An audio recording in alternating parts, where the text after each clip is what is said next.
Ianne, you are beautiful enough and have plenty of admirers for me to tell you this without sounding cruel.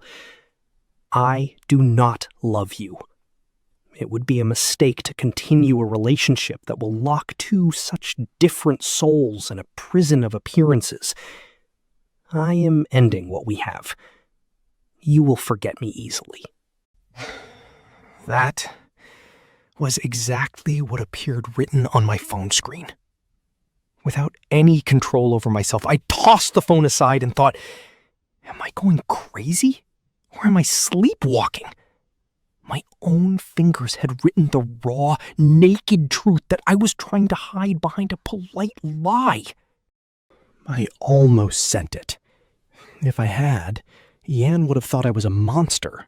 But at least I would be free. In the end, out of sheer frustration, I decided the best thing to do was to get dressed and just go to her place. But the exact second I placed my hand on the doorknob to leave the apartment, I heard it. A sigh. A woman's sigh, so faint, so incredibly sad, that it felt as if it came from another dimension. And that is how I found myself in the middle of that winter night, driving through the metropolis toward Ianne's house. As the car tore down the streets, my programmer's mind was desperately trying to find some logic for the impossible. I tried to convince myself that the text message was just a software bug, a muscular spasm in my hand, and that the sigh was only the wind in the air vent or my cat grumbling on the couch. Common sense demanded that.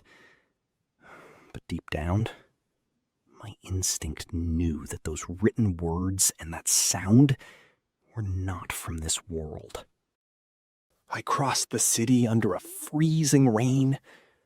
When my car finally entered the courtyard of the luxury condominium where Inga lives, I felt a knot in my stomach.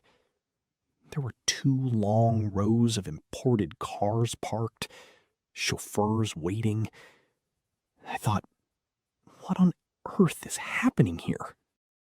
When they opened the door and I walked into the main hall, the shock was absolute. This wasn't a private evening. Ianne had organized a monumental surprise party, the kind featuring an international pianist, VIP guest list, and half of the city's high society in attendance. Do you want to know what the worst part was? Since I thought it was just a casual date, I went dressed in a dark jacket and a turtleneck. Everyone around me looked like they had just stepped off a red carpet. Men in tailored tuxedos, women covered in jewelry and high-fashion gowns. I was a bizarre black dot in the middle of that white and gold ballroom. As soon as Ianne saw me, she let out a little shriek of delight. She tried to act playful, pretending to be angry about my delay, and came straight toward me. She extended her flawless little hand and barked, "You are so late, Gabriel! And what are those clothes?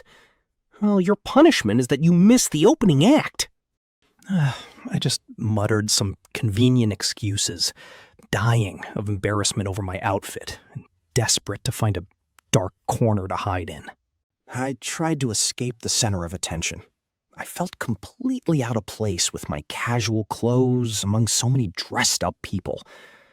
I managed to walk over to a smaller area, a sort of lounge integrated with a winter garden filled with exotic plants. I stood there, leaning against the doorframe, observing the main hall. Ianne's house is the pinnacle of bourgeois ostentation. Gold-trimmed walls, furniture upholstered in imported fabrics, monumental crystal chandeliers. A portrait of her, painted by a trendy European artist, shone on a prominent wall. Don't get me wrong, everything there was beautiful and cost millions, but it lacked character. It lacked personality. If you took Ian out of there, That place could easily be the lobby of a private bank, the reception of an elite law firm, or the suite of an international hotel. It was a soulless luxury. The women struck mathematically calculated poses for photos, wearing frozen smiles. I looked at all of it the same way someone looks at a fashion catalog or a social media feed on mute. A visual pastime. Nothing more. At least, since the rumor of my supposed marriage to Ianne had already spread, the mothers of wealthy heiresses had stopped hunting me down. I was a man classified by the social system. I didn't need to police myself anymore. It was right there, standing at the door of that winter garden, that I ran into Elyon.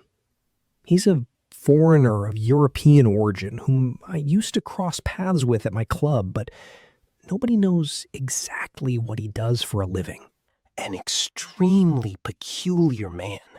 He has sharp, cold features, almost as if they were sculpted in ice, with blonde hair so light it looks like silver.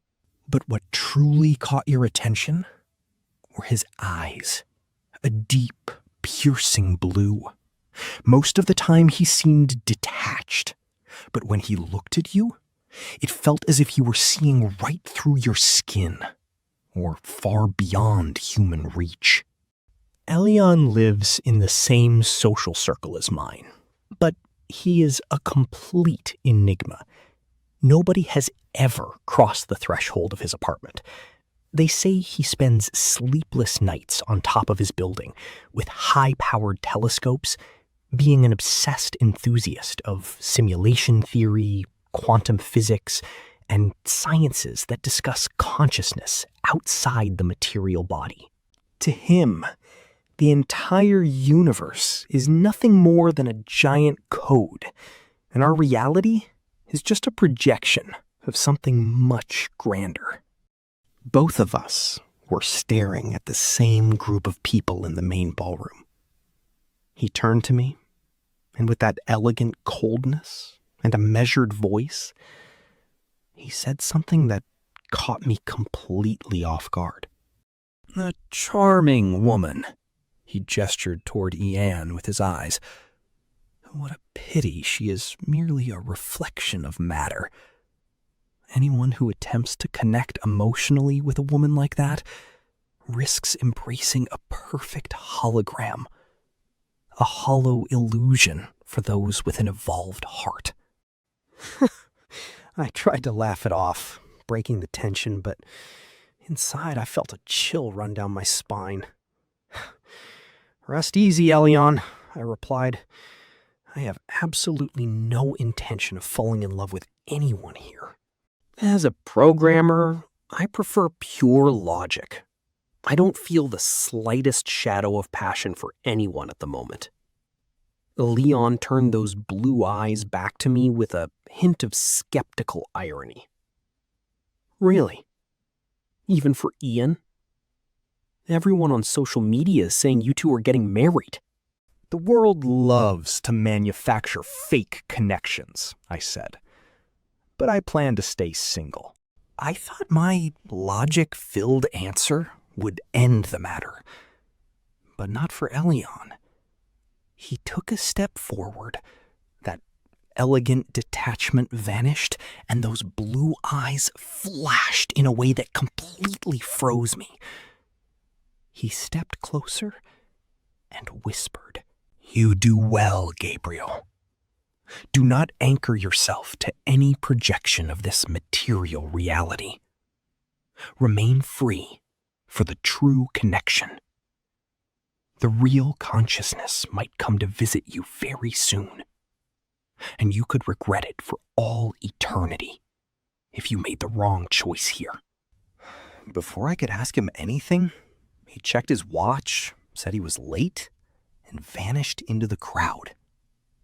Immediately after, Ianne pulled me by the arm, laughing, and handed me a drink. I stood there, surrounded by people, trying to convince myself that Elyon was just an eccentric character. But that is when it happened. Right in the middle of that noisy room, the surrounding sound seemed to completely vanish for a brief second. And I heard it again, right next to my ear, crystal clear.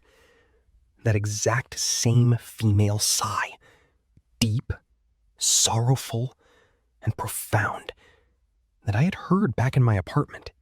At that moment, I understood that something terribly serious was happening. That sound wasn't a glitch, and what happened the next morning forced me to perform a dangerous experiment to test if I was losing my mind, to understand how this sigh rewrote my entire reality, and to see the face that appeared on my monitor. You need to watch episode 3. Sign up now. Leave a comment. Do you think Elyon is right? Or am I going crazy?